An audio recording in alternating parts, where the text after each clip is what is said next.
We're rolling. Live stream. Yeah. Dun, dun, dun, dun. I'm a super fan. Okay. And now here I am. Yeah. Thank you very, very, very much. What's up? What's up, bro? How you doing, man? Hey, I'm Brent. And I'm Farid. And we are the Spirits Brothers. With a guest. We got a very special Very guest special today. guest. No, very special Very, guest. very. So, Thank you yeah, for so- honoring us with your presence here. So, first of all, this is a very special episode because we have the very special Monique Hutson with us today. And Monique is instrumental in both of our lives in terms of our Scotch and Whiskey experience. Yeah, But to tell everybody first, look, we on remote. We in Scotland. Y'all better understand. No, bro. We're not just in Scotland. We in Ireland. We in Ireland, That's my Scotland. place. That's my place. I love it, man. Wait, Let them know. It looks like this. There we go. We in the house, here. people. We are here. We in the house. We're doing the damn thing.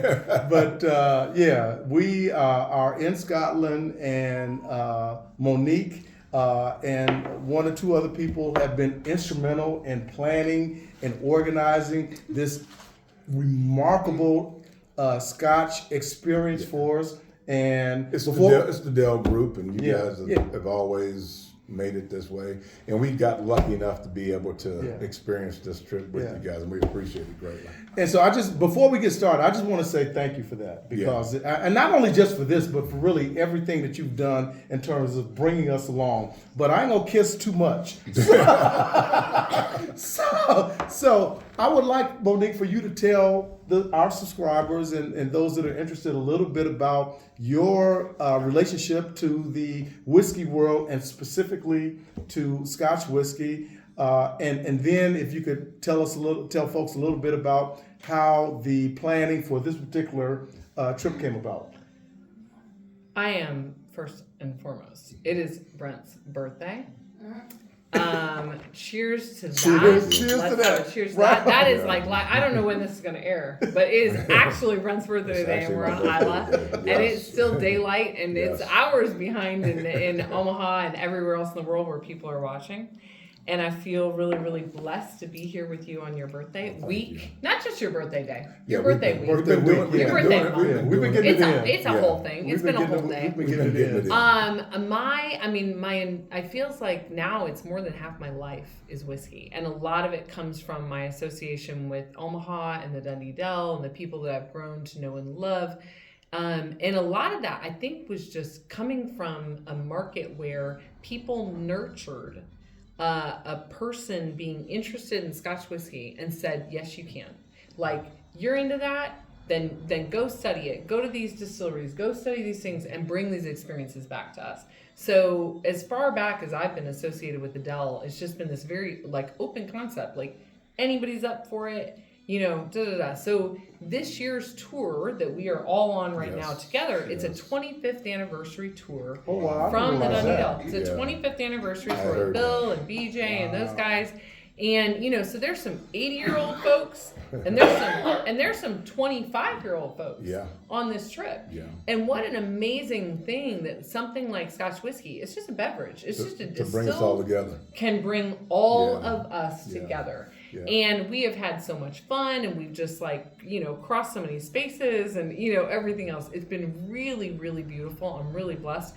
I've enjoyed throughout from COVID to where we are now, watching where the Spirits Brothers, like this whole show, has gone. We want to first say thank you. Nobody pubs us like you do. Exactly. And we appreciate that. No one. I can't wait. I mean, I need to be like in the spot. Like the next time we go home, I can't wait to be in the spot. But also, like, we're all over. And two, I'll just put it right out there, elephant in the room sometimes for me. I love to see people of color, men of color. Let's put Scotch out there first and foremost. We enjoy drinking this thing. Yeah. We enjoy smoking and drinking this thing. We are over here in Scotland right now. We are breaking boundaries. We are just like, it doesn't really matter. Like, you love this thing. Yeah.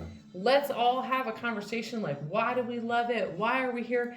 We have been so blessed. I mean, this entire trip, just absolutely brilliant.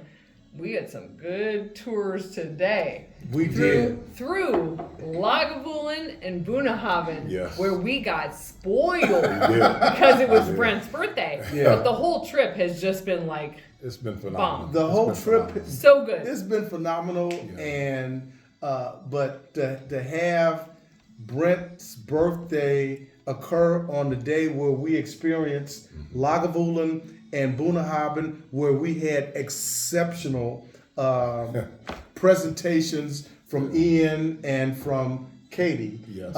Ian at Lagavulin and Katie at They did a Bunnahabhain. phenomenal job And- today. and I mean- they took care of us, but you it- know, But 100%. but bro, it was entertaining though, man. It wasn't just informative. It wasn't just educational. It was straight fun, is what it was. Yeah.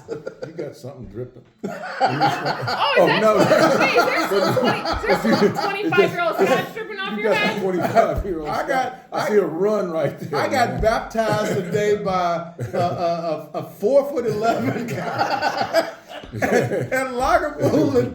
He baptized me with about $250 worth of 26-year-old. That'll teach you juice. about wearing a Ardbeg hat to a lot of looking No, smart. it wasn't that. it was- So Brent. Yeah, wait. So we say it's Brent's birthday. Then we say, okay, our guy Fred, and the guy's called Ian, but he's called Pinky. Yeah, His okay. nickname is called Pinky because he's this big. Yeah, Okay. he's He little. is like, and we are all outspoken. Yeah. So he's looking over, and Fred is like involved in everything, but he has on another distillery's hat. So the second you turn it around, then you remove it. He comes over and he says, "Brother, I need to baptize you in the name of something Lagavulin. else. In the name of in Lagavulin." the name of Lagavulin. Wow. Yeah, and Man, that was a pretty good hit he put on your head too. Man, so that was, I think that was either I don't know if that was a 25 year.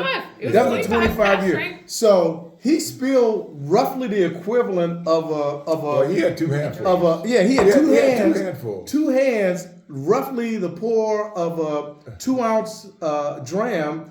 Of a $2,000 bottle of scotch. Yeah. And he baptized the brother. Because I took my Ardenho cap off, and he rubbed my head with it, and then he rubbed my cheeks with it and stuff. And it's like, I feel like some spiritual was taking place. Monique said, what'd you say, Monique? There was literally steam coming off of your head. There was liquid dripping down your face and steam coming off your head. You know, it was a great day. It was a great day. It was so funny. It was phenomenal. But it's so interesting because Lagavulin is owned by Diageo. It's a Yeah. very commercially owned property. Yeah. So to get to go there and have, it's not blah blah blah blah blah blah blah. I am scripted. I am a robot. Yeah. I am giving you a tasting. Nothing like that. It was nothing. Nothing like that. Ian was Yeah. like off Yeah, script. he was. He He was. sang Brent happy He birthday. did. He did. He baptized you in the name of the 25-year-old. Like, they went so far off script. Yeah. And what a beautiful blessing. Yeah. Including, Hey, we have some distillery exclusive jazz here that Monique decided to share with us. We appreciate it very much. So Brenda's just kind of understated. It's like, that's Lagavulin jazz. Yeah. You not finding that on the No. shelves of any retail No. shops in No. the United No. States. I No. mean, this is like, 2015. yeah, Yeah. Yeah. Was it 58.5 ABV? yeah. I mean, it's outstanding too. Monique that's great always news. looks out for us. Yes. Always. This stuff is phenomenal. Yes. Yeah, I mean, even if you're not a Lagavulin fan, this stuff is phenomenal. Yes. But if you're a Lagavulin fan, like I am, I mean, it doesn't get much better than this. It really does. So anyway, we have been discussing. Okay, Yes. so there's always like the I Love Festival, the Fizgil. Everybody Okay. comes over. There's 8-day long, every distillery. But there's also a jazz festival. Okay. Do y'all Yes. ever talk about your love for jazz? We have on a couple occasions. So we both love jazz, and so our love for jazz is like our love for. I'll just use a spirits comparison. Ardbeg. We both love jazz and we both love Ardbeg, but it's at varying levels. Yeah. And I'm not gonna out either one of us. Look, it's not an out. I prefer one thing, he prefers another. Yeah. Just like spirits. It's okay. It is. It it's absolutely is jazz okay. in the overall sense. Yeah. So, Yeah. but yeah, we come together on a lot of things. That's the reason why I love you, brother. And we go That's the apart on reason a why I lot of love things too. A lot of things we just don't agree on. But we can get past that too. But Monique, so back to your start in this business. Yeah. So how did you get there? How did you start?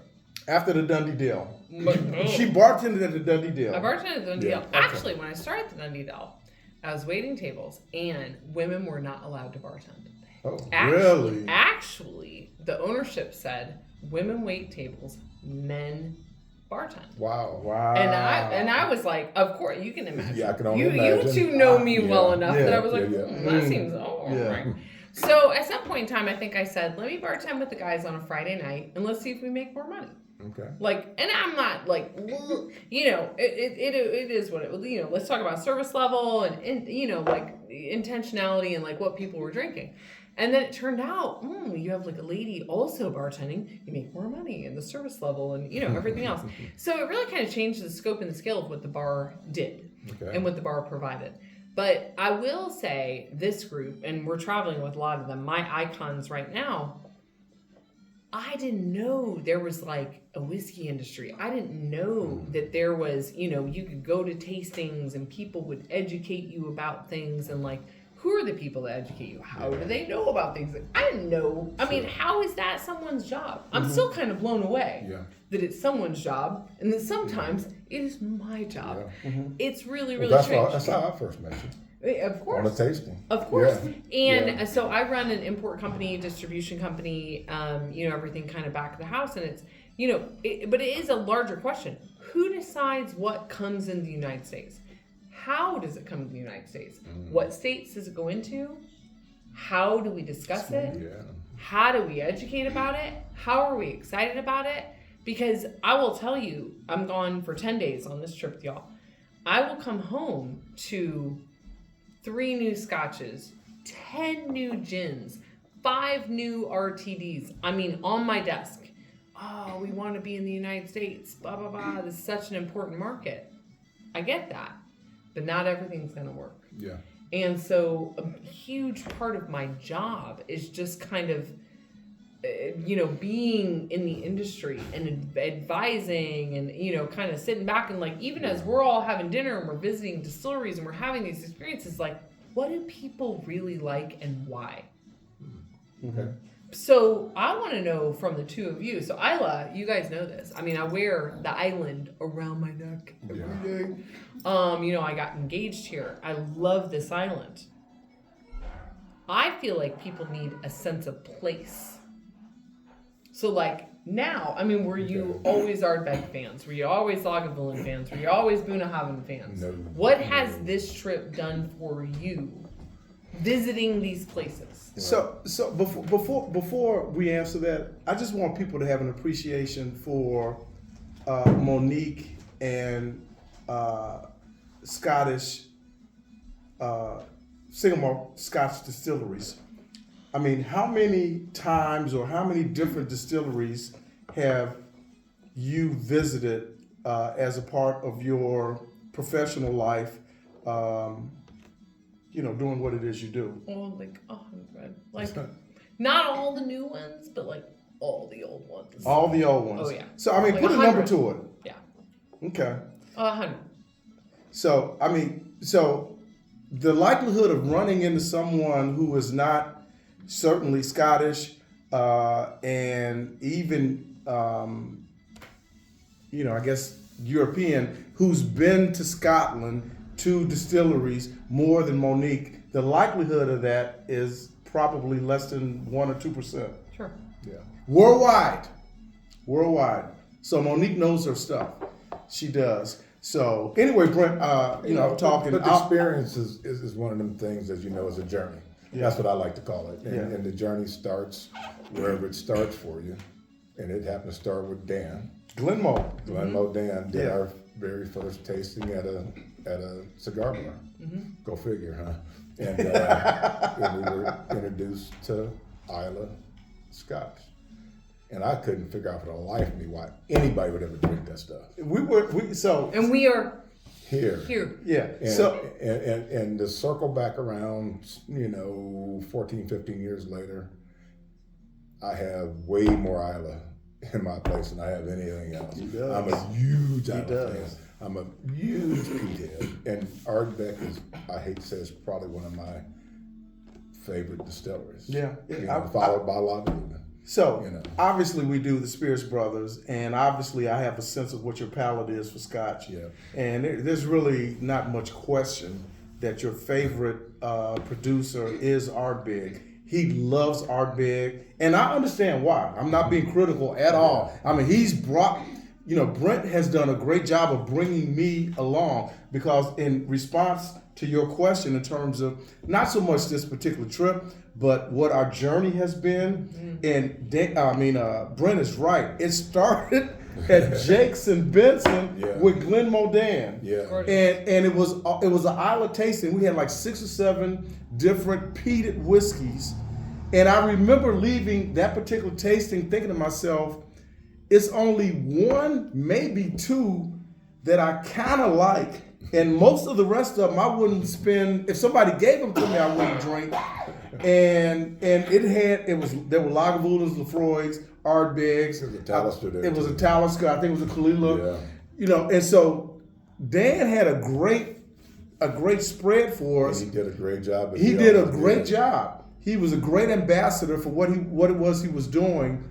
But I'm not gonna lie, it was like I'm not really. But what he did for me is he planted the seed. That's what he and did to for go me too. Search out Yeah. things, which got us into space sides and got us into Macau. So That's how so, we got into it. speak to landing, coming off the ferry. Okay, you can fly here. Yeah, I don't recommend it. yeah. It's a little tiny biplane. You come in, blah blah blah blah blah blah blah blah. Like, it's not sexy. It's like a 40-minute flight. You land at the airport. Okay, we came over on the ferry. Yep. 2-hour ferry. Yep. Great bar. Yep. Great food. Great time. Great people. Great time. It was Like, a great time speak coming to over like on the ferry. coming over on the ferry, And like, it's- and like what you're looking at. Like, speak to like if you don't even like Isla, like how does that feel? I don't know how you could not like Island. It's a great little place. Look, it's hard to describe, but hopefully you'll be able to see some of the pictures and the videos and stuff that we're going to have in later episodes. If you get a chance, please come, because it's something describing, you're going to lose the words. You have to see it for yourself, because it's just phenomenal, And so what I would say about it, and I feel like the adjective that I want to use is too strong, except it's really not, and that is magical. It's really this is. I'm not a world traveler by any means. I've been to other places in Europe. I've been in South America and the Caribbean. Now we flex. I'm not trying to flex, bro. I'm really not. I'm just trying to use. I'm trying to use. It's a balance. I'm not. I'm trying to use it as a frame of reference. Okay. This place is the only place that I would characterize as magical. If you're a person who appreciates vistas and nature and good humanity and drinking good scotch, the only thing I would say to the Scotch authorities, you need to find some places where brothers can smoke some cigars. That would help. Not wrong. Not wrong. Outside, anywhere outside, Brothers and except it's sisters. fucking cold. Yeah. But no, a little bit of sun would help, but but even that's part of the aura. It really is. It is. No, this place, I have had a phenomenal experience. I can't say that this particular trip has advanced my Scotch journey. I can. By far. Well, and I've learned some technical stuff that I had no idea about. And I'm going to say by far it's advanced mine. But let me know there's a lot of other things that go into this stuff that I'm drinking and how it's done. And that's the part that I never knew before. I've gotten that also. Yeah. I've gotten that also. And it's not that I'm being indifferent or being unappreciative of that. But I'm gonna enjoy the scotch anyway. It's for me. It's like the juice. It's a byproduct. For me, the juice. If it works for my palate and for my nose and my price point, that's like 98% of it for me. And having and understanding of how it's done, that is valuable. And so I'm here, so I'm not going to denigrate that. I'm not going to. So we're sitting here right now, we're just drinking. Yeah. So it's not like sexy, and we're not in a distillery right this second. No, but if you haven't been physically in a single malt Scotch distillery, so we're not speaking to that right now. Yeah. You can't understand how looking at the still and the pipe, and it goes over here and it goes over there and it does this thing. You can't actually understand it until you have seen it. Yeah, it's changed my perspective. It is far. huge. Yeah, My and so understanding, my understanding is certainly deepened in terms of how water, yeast, and barley ends up being in a bottle. That understanding is certainly deepened, and I'm grateful for that education. If you're asking me, and I hope this doesn't come across, I might have this cut. Obviously it is. It's starting. But go No, ahead. it's just going straight line. It's just a straight line. But having that understanding, it makes me feel more worldly, I guess, with respect to Scotch. I don't know that it necessarily helps me to appreciate what it is I'm consuming any better, because I like what I like. I appreciate that. It's the whole thing for me is this is what I'm drinking, this is what I'm nosing, and that for me that's like pretty much the game. Well, I like that too, but it helps me to understand how they got to where they got to. I agree with that. I agree with that. How they ended up with Yeah. this really, really, really good juice in this bottle, Yeah. opposed to this juice in this bottle that's just So that makes it different. Well, also, okay, so this is kind of crazy. Our day today was kind of crazy. It's Brent's birthday. Yeah. And so we chose to embark on a day of, we've seen 5 distilleries. Yep. We chose not to go to more distillery tours because we understand mashing in, fermentation, distillation. So we're just, we just want to taste stuff. So now we're just drinking Lagavulin. Yeah. So now we're just talking about barrels, Yes. finishes, those influences. We have had a brilliant day Yes. in terms of those things. This is an incredibly good whiskey. This is great. It is a crazy good whiskey. Yeah. Also, there's the Fagile that everybody always talks about on Isla, which is the Isla Festival of Music and Whiskey. It's very crazy. I don't love it. I've been. It's not my favorite thing. Sponsored by. Well, the jazz festival is sponsored by Lagavulin. Yeah. Okay. But the Fagile is like, for me, I worked in a restaurant for a really, really long time. And I don't like to see my people just like, just like losing their minds and taking care of people. Like, it's too much. I really want to come over for the jazz festival. So we were so excited to have access to these jazz festivals. This is what we're sipping on over here. Yes. This really, really cool dram that they just created for this. And they bring over jazz artists. Like, how fun. Yeah. This that little would be tiny part of the incredibly cool. world. Yeah. Absolutely brilliant. Yeah. Well, look, Yeah. as to wrap this up, and Monique, thank you for stopping in and sitting in with us for a few minutes, Yes. and we appreciate it. And just thank you for being a friend Yes. to us individually and to the Spears Brothers as a YouTube entity. You mean a lot to us. Yeah. And you have left your hometown to get repositioned and resituated in my hometown. You've left Omaha to go to Chicago, and Brent and my boys back in Omaha, they always clown me. They say, well, you've been lived out your entire adult life in Omaha, but you still claim Chicago, and I do. And so just wishing you the best, and just very appreciative of for all that you do for each of us. Oh, Yes. I cannot. We are on Isla. You're like looking at us with this generic background. Yeah. We are on a remote Scottish island Yeah. on Isla, In a Western Scotland. in a magical place. We're in a magical place, in Yeah. the greenest place on the planet. We are 24 miles from Ireland. Yes. We are 24 miles from mainland Scotland. I heard. We are killing it Yeah. Drinking Yeah, scotch. Yeah. Yeah. At Yeah. Isla Scotch. Oh my gosh. And It doesn't get any better. it's Brent's birthday. It'll be my birthday. Do me a favor, hit the like button. Hey, leave us a comment. We appreciate everybody. Thank you very much. Killer Tom. What do you guys think? Good.